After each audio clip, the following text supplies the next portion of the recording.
नमस्कार दोस्तों, मैं सुप्रिया स्वागत करती हूँ आपका डिकोड एग्जाम के डेली करंट अफेयर की क्लास में। दोस्तों, जैसा कि कल संडे था और कल आपकी करंट अफेयर की क्लास नहीं चली थी, तो आज की क्लास में हम 2 दिनों के करंट अफेयर को यानी कि 4th और 5th जून 4 और 5 जून से रिलेटेड करंट अफेयर को हम एक साथ यहाँ पे डिस्कस करने जा रहे हैं। तो क्लास काफी इंपॉर्टेंट है क्योंकि 2 दिनों के करंट अफेयर को हम जब डिस्कस करेंगे तो बहुत सारी चीजें इंपॉर्टेंट चीजें भी देखेंगे। और जैसा कि साथ ही साथ मैं ये भी उम्मीद कर रही हूँ आप सभी लोग करंट अफेयर के अपने शॉर्ट नोट्स बना रहे होंगे। पीडीएफ आपको टेलीग्राम ग्रुप पे अवेलेबल कर दी जाती है, उसका लिंक आपको डिस्क्रिप्शन बॉक्स में दिया हुआ है, जाइए डाउनलोड करिए, अपनी शॉर्ट नोट्स बनाइए और साथ ही साथ रिवीजन करते रहिए। इसी के साथ हम अपनी क्लास स्टार्ट करते हैं। दोस्तों, क्लास स्टार्ट करूं उसके पहले कहना चाहूंगी कि जल्दी से चैनल को सब्सक्राइब कर लीजिए और बेल आइकन को प्रेस कर लीजिए। इससे आपको चैनल से रिलेटेड हर क्लास की वीडियो का प्रॉपर नोटिफिकेशन मिलेगा और आपकी कोई भी क्लास मिस नहीं होगी। स्टार्ट करते हैं दोस्तों अपनी क्लास। और आज की क्लास में हमारा सबसे पहला प्रश्न है कि देखिए, जैसे ही क्वेश्चंस को रीड कर रही हो आप लोग आंसर देख रहे हैं, ऑप्शंस देख रहे हैं, तो जिन्हें आंसर पता होगा साथ ही साथ कमेंट बॉक्स में वो आंसर करते हुए रहें। और हमारा सबसे पहला प्रश्न है कि निम्नलिखित में से किस विश्वविद्यालय में हिंदी पाठ्यक्रम शुरू किया गया है। तो देखिए, ये देखा जाए किस विश्वविद्यालय में जो है हिंदी पाठ्यक्रम शुरू किया गया। ऑप्शंस आप देख रहे हैं, कैम्ब्रिज है, एडिनबर्ग है, कोलंबिया है या फिर ऑक्सफोर्ड है। दोस्तों, इसका जो करेक्ट आंसर है वो है एडिनबर्ग विश्वविद्यालय। Correct answer is B. ठीक है, तो यहाँ पे हम बात करें एडिनबर्ग विश्वविद्यालय और यूके में यानी कि यूनाइटेड किंगडम में भारतीय वाणिज्य दूतावास ने हिंदी भाषा में पहला ओपन एक्सेस कोर्स बनाने के लिए सहयोग किया है। ठीक है, एडिनबर्ग विश्वविद्यालय की दोस्तों बात किया जाए तो ये स्कॉटलैंड के एडिनबर्ग में स्थित है और ये एक सार्वजनिक शोध विश्वविद्यालय। ठीक है, कहाँ है ये? स्कॉटलैंड में। यहाँ पे बात करें, ये जो पाठ्यक्रम है दोस्तों, ये जलवायु समाधान नाम का ये पाठ्यक्रम है और पाठ्यक्रम जो है अनुवादकों की सहायता से और एडिनबर्ग जलवायु परिवर्तन संस्था और भारत के साथ साझेदारी में विकसित किया गया है। तो कौन सा पाठ्यक्रम जोड़ा जा रहा है? जो लोग यहाँ पे देखें तो यहाँ पे देखा जाए तो जलवायु समाधान, एडिनबर्ग जलवायु परिवर्तन संस्थान के कार्यकारी निदेशक प्रोफेसर डेव रे और अन्य जलवायु परिवर्तन विशेषज्ञ पाठ्यक्रम को डिजाइन करने और वितरित करने में सहयोग किया है। ठीक है, ध्यान रखिएगा। तो यहाँ पे देखिए, यहाँ पे एडिनबर्ग विश्वविद्यालय और यूनाइटेड किंगडम, चूंकि ध्यान रखिएगा, ये आप मुझे कमेंट बॉक्स में बताइए कि यूनाइटेड किंगडम का एक भाग है स्कॉटलैंड। ठीक है, और यहाँ पे जो है स्कॉटलैंड है। ठीक है, और कौन सा क्षेत्र मिला करके दोस्तों जो कि यूनाइटेड किंगडम बनता है। ठीक है, तो यहाँ पे इसका एडिनबर्ग विश्वविद्यालय जो कि स्कॉटलैंड में है और यूके, इनके बीच में एक सहयोग समझौता हुआ है। भारतीय दूतावास जो है, वाणिज्य दूतावास जो कि एडिनबर्ग में, वहां पे इन्होंने इसी के सहयोग से इस कोर्स को जो है बनाया है। कोर्स का आपके लिए इंपॉर्टेंट है, क्या नाम है? जलवायु समाधान। ठीक है, इसी के साथ कुछ और भी देख लेते हैं, कुछ यूनिवर्सिटी से रिलेटेड इंपॉर्टेंट तथ्य जो आपके एग्जाम के लिए जरूरी है। जैसे कि तेलंगाना में लड़कियों के लिए प्रोजेक्ट एस्पिरेशन लॉन्च किया है किस यूनिवर्सिटी ने? तो ये तेलंगाना की ही यूनिवर्सिटीज है। ठीक है, वॉक्सएन यूनिवर्सिटी, तो इसने प्रोजेक्ट एस्पिरेशन लॉन्च किया है लड़कियों के लिए। वही देखा जाए, भारतीय उच्चायोग ने सबरागमुवा विश्वविद्यालय में हिंदी पीठ स्थापित करने के लिए समझौता किया। किससे दोस्तों? श्रीलंका। श्रीलंका का ही ये विश्वविद्यालय है, सबरागमुवा विश्वविद्यालय। यहाँ पे हिंदी पीठ स्थापित की जाएगी। वही देखा जाए, केंद्रीय गृह मंत्री अमित शाह ने धारवाड़ में राष्ट्रीय फॉरेंसिक विज्ञान विश्वविद्यालय की आधारशिला रखी। कहां दोस्तों? तो कर्नाटक के धारवाड़ में। ठीक है, आते हैं अपने अगले प्रश्न पे कि भारत और किस देश के बीच हाल ही में समुद्री सुरक्षा वार्ता आयोजित की गई है। तो ये तीसरी, ठीक है, समुद्री सुरक्षा वार्ता थी भारत और किस देश के बीच में दोस्तों? तो करेक्ट आंसर इज वियतनाम। ठीक है, साउथ ईस्ट एशिया का देश, ठीक है, साउथ ईस्ट एशिया का ये देश है वियतनाम। उसी के साथ ये जो है तीसरी समुद्री सुरक्षा वार्ता आयोजित की गई। ठीक है, ध्यान रखिएगा। कहां पे हुई है दोस्तों? नई दिल्ली में। तो भारत और वियतनाम के जो अधिकारी थे उन्होंने नई दिल्ली में तीसरी समुद्री सुरक्षा वार्ता आयोजित की। इसमें देखा जाए तो दोनों पक्ष यानी कि भारत और वियतनाम ने समुद्री पर्यावरण को बेहतर बनाए रखने के तरीकों पर चर्चा की, जो दोनों देशों के समावेशी विकास के लिए सहायक है। इस वार्ता का जो पहला दौर था दोस्तों, ठीक है, मार्च 2019 में वियतनाम की जो राजधानी हनोई में आयोजित पहले दौर के बाद दूसरा वियतनाम, ठीक है, भारत वियतनाम सुरक्षा समुद्री सुरक्षा संवाद अप्रैल 2021 में आभासी रूप से आयोजित किया गया था, ठीक है, वर्चुअल माध्यम से किया गया था क्योंकि पेंडेमिक के कारण। तो पहला 2019 में हुआ था, उसके बाद दूसरा जो हुआ था वो 2021 में हुआ है, तीसरा 2023 में हुआ है दोस्तों, नई दिल्ली में हुआ है। बात करते हैं वियतनाम की। आपके सामने देखिए मैप खुला हुआ है साउथ ईस्ट एशिया नेशन का, उसमें आपको बिल्कुल आप देखें यहाँ पे साउथ चाइना सी से लगा हुआ एक कंट्री दिख रहा है वियतनाम, जिसकी जो सीमा है ध्यान रखिएगा वो चाइना से, लाओस से और कंबोडिया से साझा होती है। और अगर हम सामुद्रिक सीमा की बात करें तो साउथ चाइना सी से। इसकी जो राजधानी है दोस्तों वो है हनोई और यहाँ की जो मुद्रा है, करेंसी, वो है डोंग है। राष्ट्रपति की बात किया जाए तो वो वान थुओंग जो है वो यहाँ की प्रेसिडेंट है और प्राइम मिनिस्टर की बात किया जाए तो फाम मिन्ह चिन जो है वो यहाँ के प्राइम मिनिस्टर हैं। यहाँ पे कुछ और भी इंपॉर्टेंट चीजें देख लेते हैं, जैसे कि अभी हाल की बात करें, जो बांग्लादेश की राजधानी दोस्तों ढाका में जो भारतीय उच्चायोग के भारतीय सांस्कृतिक केंद्र है वहां पे 1971 की नई लिबरेशन वॉर गैलरी का उद्घाटन किया गया है। इसी के साथ देखा जाए, जैसा कि आपको पता भी, हाल ही में प्रधानमंत्री जी 3 देशों की यात्रा पे थे, जिसमें से पापुआ न्यू गिनी, फिजी और ऑस्ट्रेलिया। अपनी यात्रा के दौरान जो अंतिम जो है देश था जहां पे वो गए थे वो ऑस्ट्रेलिया था और ऑस्ट्रेलिया में उन्होंने, ठीक है, एक घोषणा की कि ऑस्ट्रेलिया के ब्रिस्बेन में एक नए वाणिज्य दूतावास का निर्माण किया जाएगा। तो ऑस्ट्रेलिया के ब्रिस्बेन में नए वाणिज्य दूतावास का निर्माण किया जाएगा भारत के द्वारा, ये ध्यान रखिएगा।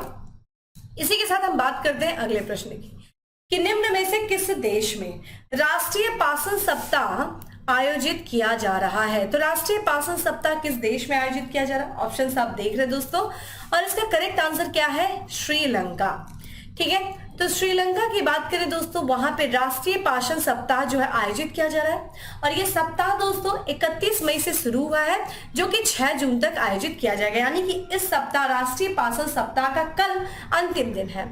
और ये देखा जाए ये जो पाषाण सप्ताह है वो मिथिला, ठीक है, मेंथालय, ठीक है, थंथरी माल्य और अनुराधापुरा पवित्र शहर के आसपास केंद्रित होगा, यहाँ पे आयोजित किया जाता है। बात करते हैं पाषाण है क्या। देखिए पाषाण को पोषण पोया के नाम से भी जाना जाता है और 3वीं शताब्दी ईस्वी पूर्व की बात करें, श्रीलंका में बौद्ध धर्म के आगमन का जश्न मनाते हुए श्रीलंका के बौद्धों द्वारा आयोजित एक वार्षिक पर्व। जैसा कि श्रीलंका में बौद्ध धर्म दोस्तों 3वीं शताब्दी ईस्वी पूर्व में आया था, किसके द्वारा ये आप जान लीजिए। तो बात है दोस्तों 233 ईस्वी पूर्व की। सम्राट देखिए, सम्राट अशोक थे मौर्य वंश के जो शासक, ठीक है, चंद्रगुप्त मौर्य के पौत्र अशोक, जब उन्होंने बौद्ध धर्म जो है ग्रहण किया उसके बाद उन्होंने बौद्ध धर्म का प्रचार प्रसार शुरू किया। इसी दौरान उन्होंने अपने पुत्र, ठीक है, अर्हत महिंद्रा को क्या किया दोस्तों, श्रीलंका भेजा और श्रीलंका में जो है उनके द्वारा क्या किया गया था, जो बौद्ध धर्म की शुरुआत की गई थी उसी का जश्न मनाने के लिए ये पौषम पर्व, जिसे हम पोषण पोया के भी नाम से जाना जाता है, पाषाण सप्ताह मनाया जाता है। तो एक तरीके से श्रीलंका के जो बौद्ध हैं उनके द्वारा ये एक आयोजित उत्सव है, एक जश्न मनाया जाता है कि बौद्ध धर्म का आगमन श्रीलंका में हुआ, ठीक है। बात कर लेते हैं दोस्तों श्रीलंका की।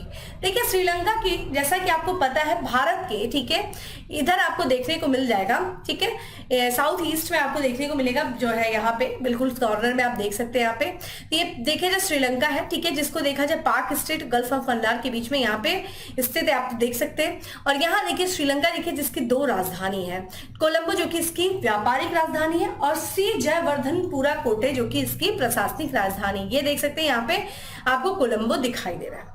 यहाँ की जो मुद्रा है वो श्रीलंकाई रुपया है।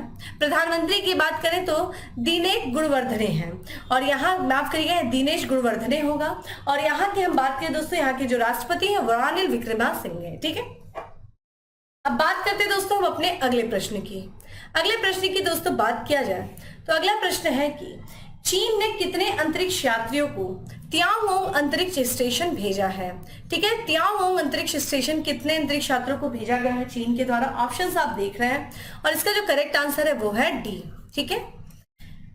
तो चीन ने देखा जाए अपने अंतरिक्ष कार्यक्रम के तहत लॉन्ग मार्च 2F रॉकेट का उपयोग करके 3 अंतरिक्ष यात्रियों के साथ सेंजो 16 अंतरिक्ष यान को सफलतापूर्वक लॉन्च कर महत्वपूर्ण उपलब्धि हासिल की। ठीक है, तो ध्यान रखिएगा कौन सी यान से दोस्तों सेंजो 16 अंतरिक्ष यान को लॉन्च किया है, किस रॉकेट से, तो लॉन्ग मार्च 2F रॉकेट से। और इसी तहत देखा जाए तो इसने जो है 3 अंतरिक्ष यात्रियों को कहां भेजा है दोस्तों, अंतरिक्ष में भेजा है। ठीक है, यहां पे ध्यान रखिएगा ये नागरिक जो है अंतरिक्ष यात्री को शामिल करने वाला, यह नागरिक अंतरिक्ष यात्री को शामिल करने वाला चीन का पहला मिशन है।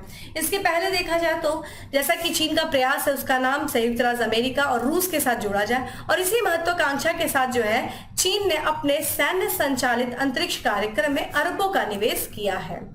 चीन ने अंतरिक्ष सपने में वर्ष 2029 तक चंद्र आधार और चालक दल के चंद्र मिशन की योजना शामिल है, जबकि त्योंगोंग अंतरिक्ष स्टेशन वैज्ञानिक प्रयोगों तथा नई प्रौद्योगिकियों के परीक्षण की सुविधा प्रदान करेगा। ठीक है, तो 3 अंतरिक्ष यात्रियों को भेज रहा है चीन। ठीक है, ये चीज ध्यान रखेगा। अब बात करते हैं दोस्तों अपने अगले प्रश्न की। अगला प्रश्न है कि किस देश ने भारत के लिए KSS-3 बैच 2 पनडुब्बी की पेशकश की है? तो यहाँ पे देखिए ये KSS-3 बैच 2 पनडुब्बी किस देश से संबंधित है, उस देश ने भारत को इस पनडुब्बी की पेशकश किया है।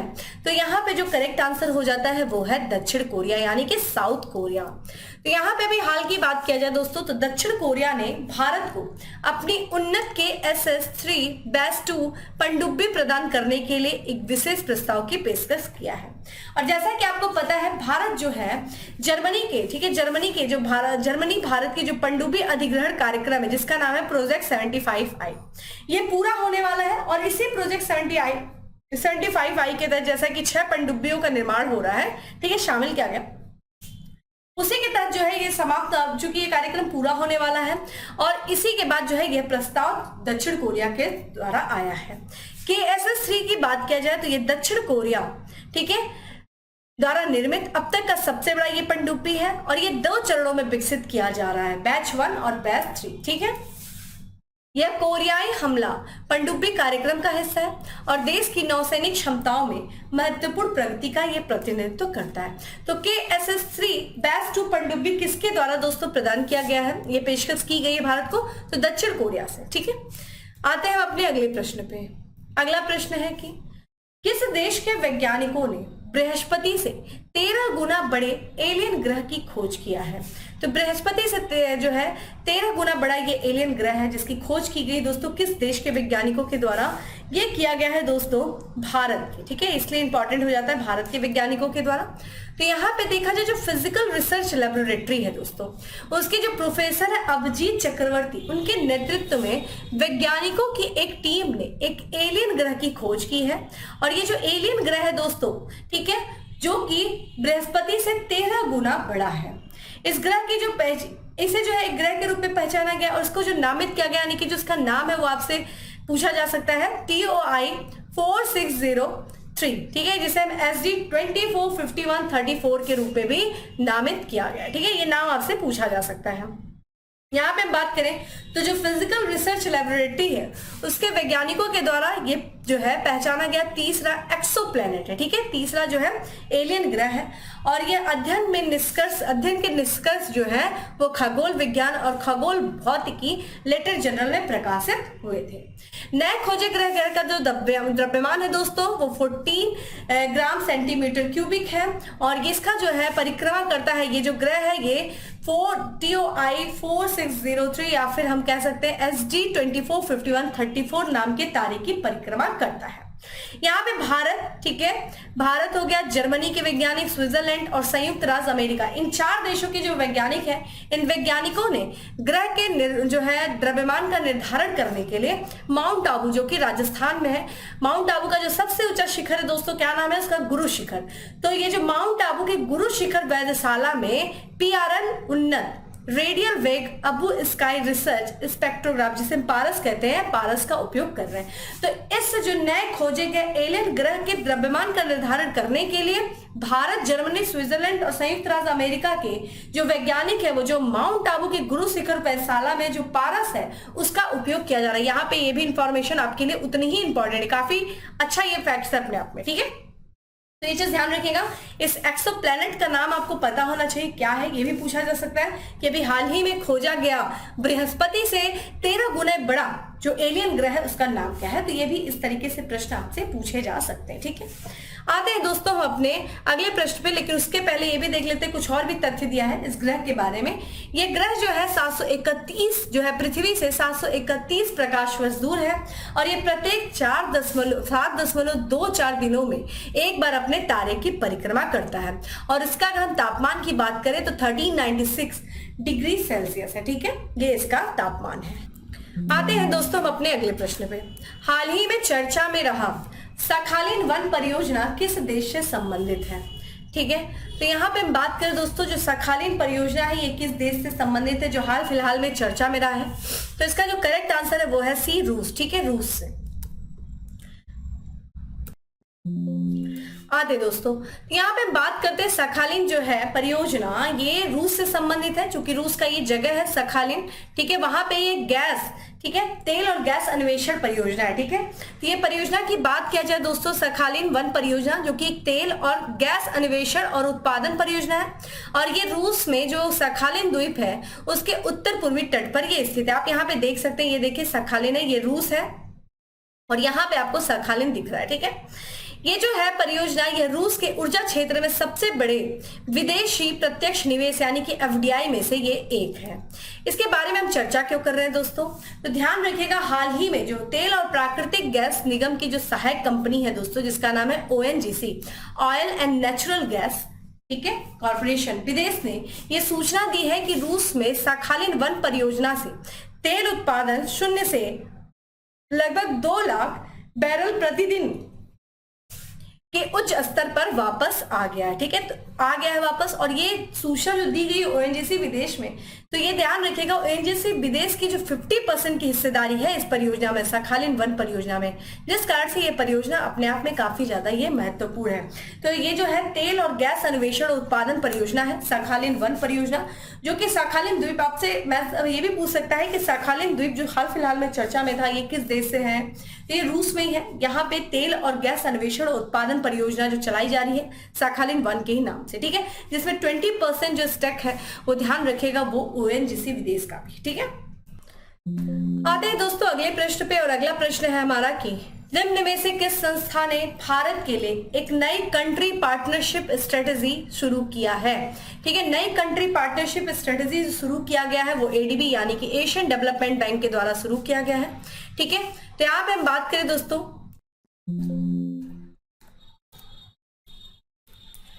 चलिए, तो यहाँ पे इसके बारे में हम देख लेते हैं दोस्तों कि जो एशियन डेवलपमेंट बैंक है, ठीक है, एशियाई विकास बैंक है, उसने भारत के लिए एक नई कंट्री पार्टनरशिप स्ट्रेटेजी शुरू किया है। ठीक है, ADB के अनुसार देखा जाए तो यह साझेदारी मजबूत, जलवायु रेजिलिएंट और समावेशी विकास के लिए भारत के अभियान का समर्थन करते हुए उसके अपने साथ, ठीक है, उसके साथ अपनी संलग्नता को मजबूत करने पर ध्यान केंद्रित करेगी। ठीक है, कंट्री पार्टनरशिप स्ट्रेटेजी की अवधि आपके लिए इंपॉर्टेंट है, तो ये 2023 से 2027 होगी और इन 4 वर्षों के दौरान देखा जाए दोस्तों तो संरचनात्मक परिवर्तन, रोजगार सृजन में तेजी लाना, जलवायु रेजिलिएंट विकास को बढ़ावा देना, सामाजिक और आर्थिक समावेश को मजबूत करने पर ध्यान केंद्रित किया जाएगा। ठीक है, किसके तहत, कंट्री पार्टनरशिप स्ट्रेटेजी के तहत।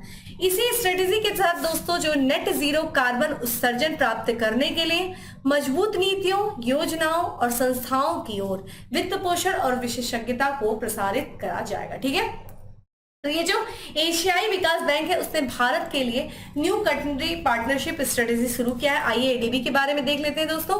ADB यानी कि एशियाई विकास बैंक, एशियन डेवलपमेंट बैंक, जिसकी स्थापना 1966 में हुई थी और इसका जो मुख्यालय है दोस्तों वो फिलीपींस की राजधानी मनीला में जो है इसका मुख्यालय। ठीक है, मनीला। यहाँ पे जो सदस्य की बात करें 68 सदस्य हैं, जिसमें से 49 जो कंट्रीज हैं, जो सदस्य हैं मेंबर्स, वो एशिया और प्रशांत के भीतर के हैं और 19 जो है वो अन्य क्षेत्रों से संबंधित है। तो हमने ये ADB से रिलेटेड कुछ महत्वपूर्ण जो है इंफॉर्मेशन को देखा। अगला प्रश्न है हमारा कि किस देश की सेलेस्ट साउल को विश्व मौसम विज्ञान संगठन की पहली महिला महासचिव नियुक्त किया गया है। इंपॉर्टेंट क्वेश्चन है, ऐसे जब पहली महिला जो है बड़ी संस्थाओं की जब नियुक्त होती है महासचिव अध्यक्ष के रूप में, तो वो प्रश्न अपने आप में इंपॉर्टेंट हो जाता है और कंट्री भी पूछ देता है, पूछा भी गया है आपसे, जैसे WTO का पूछा गया है। तो यहाँ देखा जाए तो ये अर्जेंटीना की है सेलेस्टे साउलू, ठीक है, जिनको विश्व मौसम संगठन का जो है पहली महिला अध्यक्ष नियुक्त किया गया, ठीक है, ये पहली महिला महासचिव बनी है, ठीक है, किसकी दोस्तों, विश्व मौसम विज्ञान संगठन की, ठीक है, ये चीज ध्यान रखिएगा। और ये है किस देश की है, जिनकी तस्वीर आप स्क्रीन पे देख रहे हैं, देखिए ये है सेलेस्टे साउलू जो कि अर्जेंटीना की है।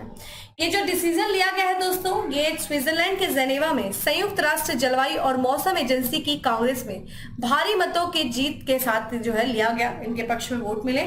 और ये देखा जाए किससे पदभार ग्रहण करेंगी, तो ये 1 जनवरी को पदभार ग्रहण करेंगी फिनलैंड के जो निवर्तमान महासचिव हैं, जिनका नाम है पेरेट्री टालस, ठीक है, उनसे ये पदभार ग्रहण करेंगी। इसके पहले देखा जाए दोस्तों तो ये जो साउलू है ये 2014 से अर्जेंटीना के राष्ट्रीय मौसम विज्ञान सेवा के निदेशक के रूप में भी इन्होंने कार्य किया है, ठीक है, चीज ध्यान रखिएगा। अब बात करते हैं दोस्तों विश्व मौसम विज्ञान संगठन की। इसकी स्थापना 1873 में हुई थी, किसके द्वारा, अंतरराष्ट्रीय मौसम विज्ञान संगठन के द्वारा। और ये जेनेवा जो है स्विट्जरलैंड में इसका हेडक्वार्टर है। और ये संयुक्त राष्ट्र का एक विशेष संगठन कब बना दोस्तों, 23 मार्च 1950 को ये संयुक्त राष्ट्र का विशेष संगठन बना, ठीक है। आते हैं दोस्तों अपने आज के लास्ट MCQ पे कि किस देश ने चौथी बार पुरुष जूनियर एशिया कप जीता है। तो पुरुष जूनियर एशिया कप किस देश से जीता है दोस्तों, वो कोई और नहीं बल्कि पाकिस्तान को हरा करके भारत ने जीता है। तो भारत ने पाकिस्तान को हराकर चौथी बार पुरुष जूनियर एशियाई कप जीता है। यहाँ पे हम बात करें जो कि ये जो फाइनल हुआ है दोस्तों, वो ओमान के सलालाह में सुल्तान कपूत, ठीक है, यहाँ पे देखा जाए तो कबुश यूथ कॉम्प्लेक्स स्टेडियम में पाकिस्तान को हराया गया, ठीक है, 2-1 से हराया भारत ने। ओमान में ये फाइनल हुआ है और ये चौथी बार चूंकि भारत ने खिताब जीता है तो ये सबसे सफल देश बना है। सबसे अधिक बार जो है यहाँ पे बात करें तो पुरुष जूनियर एशिया कप का सबसे ज्यादा जो खिताब जीता है दोस्तों, वो जीता है भारत, जीत गया चौथी बार, ठीक है। इसके पहले पाकिस्तान था, ठीक है, वो 3 बार जीता है। तो भारत की ओर से देखा जाए अंगद वीर सिंह और अरजित हुंदल सिंह ने 1-1 गोल किया। पाकिस्तान की बात करें तो पाकिस्तान की ओर से बशारत अली ने 1 गोल किया। इसके पहले भारत देखिए कब इस खिताब को जीता था, चूंकि चौथी बार 2023 में जीता है, तो सबसे पहली बार 2004 में जीता था, फिर 2008 में, फिर 2015 में। पाकिस्तान की बात की जाए तो वो सबसे अधिक यानी कि 3 खिताब के साथ जो है टूर्नामेंट में दूसरा सबसे सफल टीम है, ठीक है। सेमीफाइनल की बात करें तो दोस्तों सेमीफाइनल यानी कि फाइनल पहुंचने के लिए भारत ने कोरियाई गणराज्य को 9-1 से हराया और पाकिस्तान ने मलेशिया को 6-2 से हराकर फाइनल में पहुंचे। और फाइनल राउंड में भारत ने पाकिस्तान को हरा दिया और सबसे अधिक बार यानी कि 4 बार पुरुष जूनियर एशिया कप जो है कप का खिताब जीत लिया। तो ये स्पोर्ट्स से रिलेटेड चीजें थी। अब बात करते हैं दोस्तों किसके बारे में, फैक्ट्स ऑफ द डे में। फैक्ट्स ऑफ द डे की बात दोस्तों बात किया जाए तो सेल यानी कि भारतीय इस्पात प्राधिकरण के अध्यक्ष के रूप में कार्यभार संभाला है किसने, अमरिंदु प्रकाश ने संभाला है, ठीक है। वही बात करें हाल ही में विवेचित, ठीक है, NTR अ पॉलिटिकल बायोग्राफी पुस्तक के लेखक कौन है दोस्तों, रामचंद्र मूर्ति कोंथु भाटला है, ठीक है। अगली बात करें यूके बैंक के MD और CEO बने कौन बने, अश्वनी कुमार बने। नौसेना आयुध महानिदेशक के रूप में कार्यभार संभाला किसने, P उपाध्याय ने। वही बात करें महाराष्ट्र का दोस्तों जो अहमदनगर जिला है उसका नाम जो है बदल करके किसके नाम पे रखने की जो है घोषणा की गई है, तो ये रानी अहिल्याबाई होलकर के नाम पे, ठीक है। तो दोस्तों ये था आज का हमारा करंट अफेयर। उम्मीद करते हैं आपको अच्छा लगा होगा। अच्छा लगा हो तो लाइक कर दीजिएगा, ठीक है, ज्यादा से ज्यादा लोग को शेयर कर दीजिए। और डेली करंट अफेयर की जो PDF है वो आपको टेलीग्राम ग्रुप पे अवेलेबल है, जिसका लिंक आपको डिस्क्रिप्शन बॉक्स में दिया हुआ है, जाइए डाउनलोड करिए, अपनी शॉर्ट नोट्स बनाइए दोस्तों। फिर मिलेंगे अपने अगले सेशन में, तब तक के लिए ma'am have a good day, stay safe and stay happy.